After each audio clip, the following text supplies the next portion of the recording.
श्रोताओं नमस्कार, मैं आपका रेडियो दोस्त नीलकांत। आयुष्मान आरोग्य मंदिर साथनी पे आज हमारी रेडियो की टीम आई हुई है और यहाँ पे हमारे साथ हैं एएनएम राजवती जी और इनसे बात करेंगे कि अगस्त माह में टीकाकरण किस दिन किया जा रहा है और टीकाकरण में किन किन कौन कौन से रोगों की टीका लग रही है, उसके अलावा आपके द्वारा क्या क्या स्वास्थ्य कार्य किए जा रहे हैं। तो सेहत सही लाभ कई कार्यक्रम में मैडम राजवती जी आपका बहुत बहुत स्वागत है। और हम ये अपनी रेडियो की टीम हमारी जो आई हुई है यहाँ पे और हम स्वास्थ्य जागरूकता के लिए काम करते हैं और जैसे जो टीकाकरण हो रहा है और जो स्वास्थ्य विभाग द्वारा जो भी कार्य योजनाएं चलाई जा रही हैं, जो कैंप चलाया जा रहा है, तो उसको हम लोग कवर करते हैं और लोगों को जागरूक करते हैं।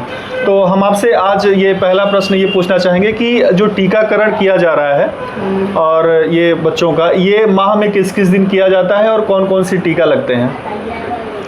ये माह में हमारे यहाँ पे 4 बुधवार, महीने के 4 बुधवार होते हैं और 4 शनिवार होते हैं।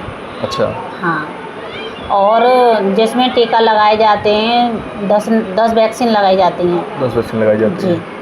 और जिसमें जैसे BCG का टीका होता है, सबसे पहले ये टीबी की बीमारी के बचाव के लिए होता है। अच्छा। हाँ, फिर FIPV का टीका होता है जो पोलियो के बचाव के लिए होता है। और एक इसमें PCV का टीका होता है जो अपने निमोनिया के लिए देते हैं बच्चे को।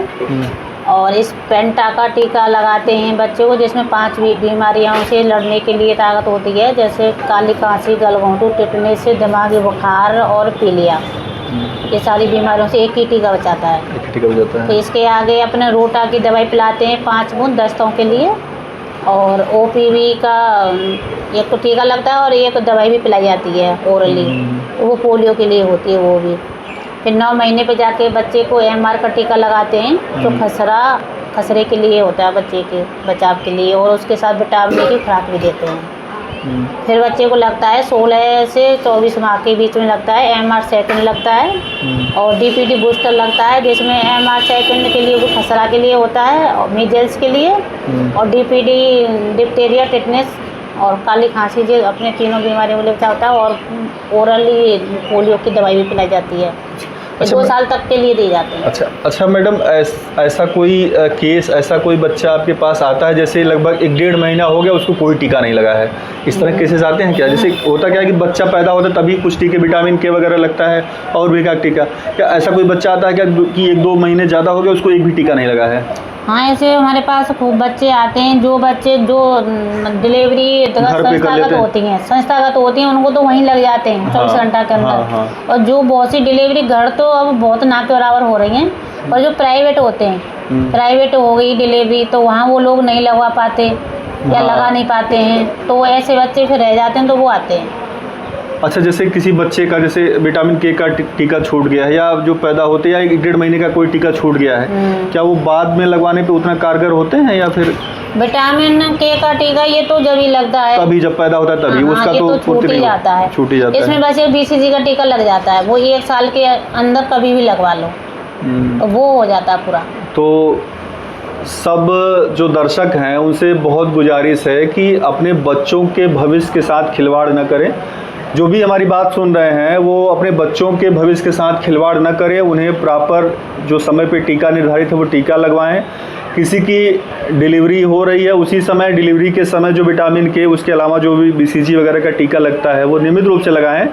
आप टीका लगवाकर अपने बच्चों का भविष्य सुरक्षित कर रहे हैं, तो इसको बिल्कुल भी इग्नोर न करें। आपका चाहे जितना भी महत्वपूर्ण कार्य रहे, लेकिन उस बच्चे के टीका लगवाने से ज़्यादा जरूरी कोई कार्य नहीं हो सकता, इसलिए इसको इग्नोर न करें। अच्छा मैडम, ये बताइए कि बहुत सारे ऐसे भी परिवार होंगे, मेरी भी जानकारी में है, पोलियो अभियान में मैं जा रहा था, कुछ फैमिलीज ऐसी थी वो अपने बच्चों को पोलियो नहीं पिलवाई। होते हैं। और तो अभी भी क्या ऐसे आते हैं कोशिश कि उनको अभी भ्रांतियां हैं या क्या है, उनके मन में कुछ चीज़ें हैं सरकार के प्रति या टीका के प्रति कि ऐसा कुछ हो जाएगा? ऐसे लोग तो काफ़ी मिलते हैं, पर हम लोगों ने समझाते हैं, हमारी बात नहीं मानते तो हमसे बड़े उच्च अधिकारी हैं उनसे कहलवाते हैं, आखिर में वो समझ के लगवा लेते हैं। कोई 100 में 81 ही रहता है, वो बिल्कुल अड़ जाता है, जहाँ तक लग जाते हैं। हाँ, लग जाते हैं। ठीक है। जैसे अभी मैं बेसवा में वहाँ पे पोलियो अभियान में मैडम हम लोग ये एनम वो थी अंगूरी जी थी, उनके साथ डोर टू डोर पिला रहे थे। उसमें कुछ फैमिली थी और नाम नहीं लेना चाहेंगे किस कम्युनिटी से थे वो लोग, वो नहीं पिलाए। हम लोगों ने बहुत रिक्वेस्ट किया कि आपके बच्चे के लिए, उन्होंने नहीं पिलाया। तो ये चीज़ें नहीं होनी चाहिए कि देखिए टीका सब के लिए है और ये बच्चों के भविष्य के लिए है।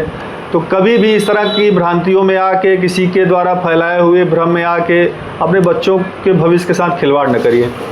और मैडम जो हमारी आपकी बातचीत सुन रहे हैं, जो रेडियो के श्रोता हमारी आपकी बातचीत सुनेंगे, जो स्वास्थ्य के बारे में जानकारी कर रहे हैं,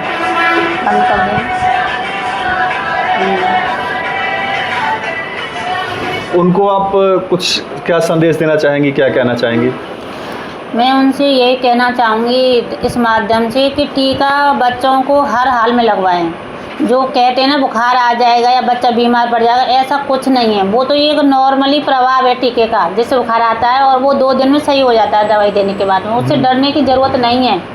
वो तो थोड़ा सा बुखार है, आगे चले कितनी बड़ी बीमारी आऊँगी, फिर उनसे कैसे जूझेंगे? हाँ, वो तो बड़ी बात। तो ये थोड़ी सी लड़ लेंगे ना तो आगे उसका भविष्य बिल्कुल ही स्वस्थ हो जाएगा।